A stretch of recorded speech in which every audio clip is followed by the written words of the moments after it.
The Individuals with Disabilities Education Act, IDEA, mandates a public education for all eligible children ages 3 through 21 and makes the schools responsible for providing supports and services that will allow this to happen. IDEA also includes provisions for early intervention services for eligible children starting at birth. Early intervention programs are available to identify and provide services to infants and toddlers in an effort to minimize the long-term impact that any developmental delay may cause. Research also shows that early intervention has the potential to positively impact future academic success. It has been well documented that the early years between birth and age 36 months is a critical developmental period in a child's life, as these years provide the foundation for learning and later development. Truly, an ounce of prevention is equal to a pound of cure situation. Every child grows and develops according to his or her own pace, and although each child's development is individual, it still tends to follow a really predictable path. This path can be described as a series of developmental milestones that are demonstrated through physical or behavioral signs. Developmental milestones are a set of functional skills or age-specific tasks that most children can do at a certain age range. Some infants and toddlers may need assistance in meeting their developmental milestones due to a disability. They may not be learning and growing at the same rate as other children of their age, or who are at risk of having developmental delays. Children and families who are in need of this type of help may be eligible to receive early intervention services through their state's early intervention program. Early intervention is a federal program that originated in the 1975 Education for All Handicapped Children Act. In its current form as Part C of IDEA 2004, the law helps states provide services to infants and toddlers under the age of 36 months. Federal regulations define early intervention services as services that are designed to meet the developmental needs of an infant or toddler with a disability and provide support to the family. According to the National Dissemination Center for Children with Disabilities, early intervention services are an effective way to help children catch up or address specific developmental concerns as soon as possible in their lives. The services are concerned with all of the basic and brand new skills that babies and young children typically develop during their first 3 years of life, including the physical development, which includes vision and hearing, and means how the infant and toddler moves and explores, cognitive development, which is how the child learns, communication, or how the infant or toddler lets you know what he or she needs, social emotional, which describes how the child engages and shows feelings, and adaptive behaviors, which include self-help skills and how the child uses the new skills. If a child has delays or difficulties in any of these areas, they may benefit from early intervention services.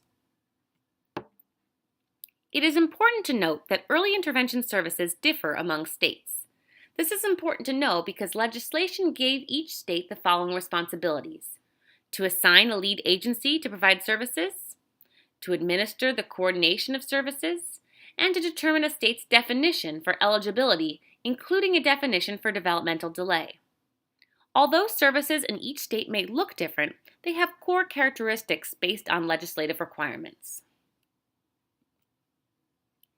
Infants and toddlers referred to the lead agency in their state because of a diagnosis or a developmental concern are assessed and evaluated based on a multidisciplinary team of professionals.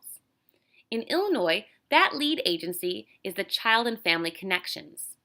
There are 25 CFCs across the state, and each county is assigned to one. The referral and the evaluation are free. The purpose of the evaluation is to determine if the infant or child is eligible for early intervention services. The evaluation will also help determine which services will help the child. The family is assigned a service coordinator who will manage the child and family services. Providers from various disciplines will work independently and collaboratively along with the service coordinator and the family based on the child's and family's needs. Some early intervention providers may include developmental therapists, physical therapists, speech and language pathologists, and occupational therapists.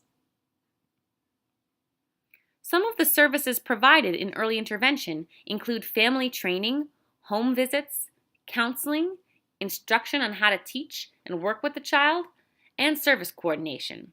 These services are provided by a variety of providers, and not all children require every service. Before the services can begin, the service coordinator with other professionals along with the family create a plan called the Individualized Family Service Plan, or IFSP. It is an official and comprehensive document that contains all of the information about the early intervention services that the child and family will receive. According to the IDEA 2004 legislation, all IFSPs should include the components listed on this slide. Take a moment to read these over.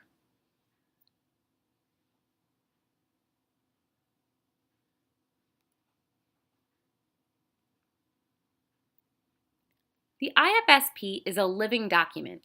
Family members can have the service coordinator make changes or updates to the IFSP at any time. The IFSP includes the individual's goals and activities for the providers and families to use when working with the child in order to help them reach their developmental milestones. The family, along with the service coordinator and other professionals, should review the IFSP every 6 months and update it once a year. Some possible updates or changes may include a discontinuation or addition of goals or services, or the documentation of concerns or family changes. Early intervention services are family-centered. Family-centered practice is built around the values, beliefs, and strengths of the family.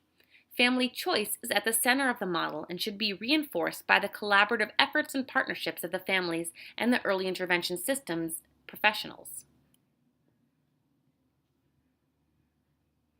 Early intervention is family-focused, but it is also team-based. So after the assigning of a service coordinator and the creation of the IFSP, a team of providers is determined based on the needs of the family and child. Each provider works with the child and his or her family for a specific amount of time each week. During a session, the therapist demonstrates ways to assist the child and also models strategies for families that they can use with their child based on the goals of the IFSP. Consulting and collaborating with family members and other providers, participating in discussions, and providing training for the family are ways they lend support to the family and the team. Some important considerations in family-centered practices include the following. Parents and guardians should be equally involved as active partners in the process, as this recognizes their important role in the lives of their children. Families should be offered information in a way that lends support and is not critical. In addition, the family should not feel threatened in any way, including their self-confidence or their cultural or religious traditions. Family members should always be treated with respect and dignity.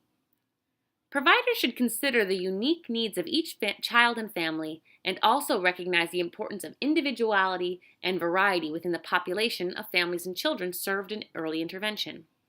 All children and families are different, so interventions, strategies, curricula, and approaches must be individualized to the child and family for early intervention to be successful. Early intervention services are required to take place in natural environments. This means that the service provider meets and works with the child and family in the family's home or community settings. These are the same settings in which children without disabilities can participate. Early intervention is not to be delivered in places that would isolate the child or family from everyday life unless specifically proven that it is necessary to do so and that it is documented on the IFSP. Generally, early intervention services take place in the home, as it is the most natural environment for many children. Some additional natural environments may include the child's backyard, the park or playground, the grocery store, or the library. Really, any place the child can practice his or her functional skills and does not separate him or her from typically developing children. Another way services are provided for infants and toddlers in the early intervention program is in the inclusive classrooms where the service provider engages directly with children at the center or home-based program. Within this model, the provider works to support the goals on the IFSP and collaborates with the classroom teachers.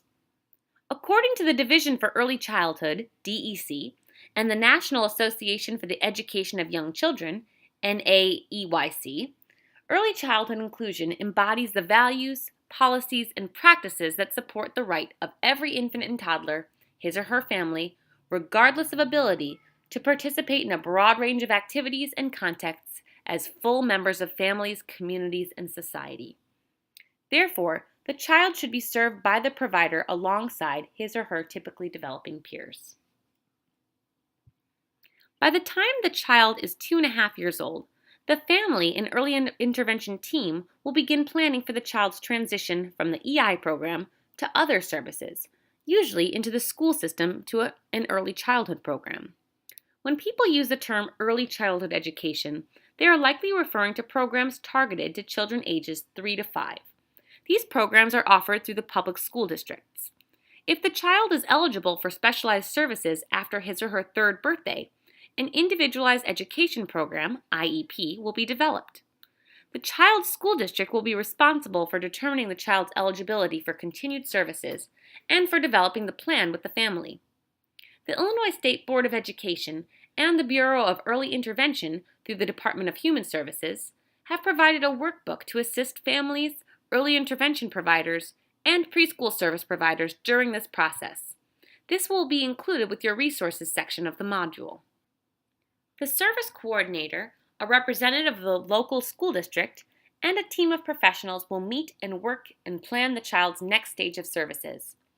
A transition planning meeting has to take place at least 90 days before the child turns 3. In conclusion, the basics of early intervention are as follows.